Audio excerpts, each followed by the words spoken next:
Hello bachcho, let's look at this question. The question says wax obtained from apiculture can be used in cosmetics and polishes. So ये जो question है ये true या फिर false वाला question है जिसमें हमें बताना है कि ये जो statement दिया गया है वो correct है या incorrect यानी कि true है या false है. तो हमें इसमें जो statement है वो दिया है कि जो wax है वो कहाँ से obtain होता है, apiculture से obtain होता है और उस वैक्स को हम कॉस्मेटिक्स एंड पॉलिशेस में यूज करते हैं.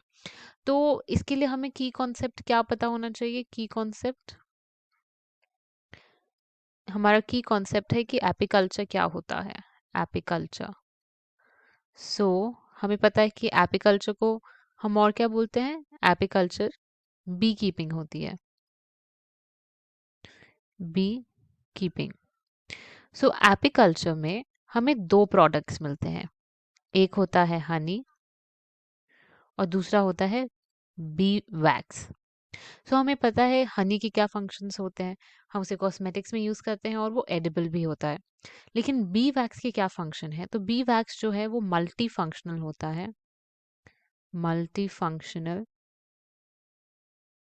इसके बहुत सारे फंक्शंस हैं बट अगर हम इसके दो फंक्शंस देखें जो इस स्टेटमेंट में मेंशन्ड है तो ये कॉस्मेटिक्स में भी यूज होता है और ये पॉलिशेस में भी यूज होता है.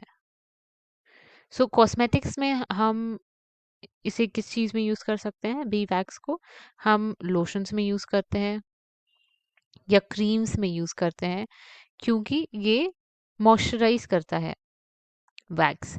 और पॉलिशेस में हम क्यों यूज़ करते हैं. पॉलिशेस को शाइन देने के लिए हम उसमें वैक्स यूज़ करते हैं.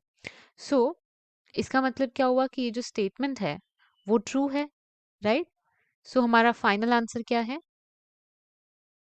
ट्रू. सो हम यहाँ लिख भी देते हैं.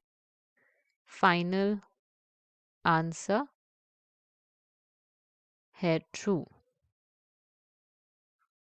So, final answer is that the given statement is true. Hope you understood well. Best of luck.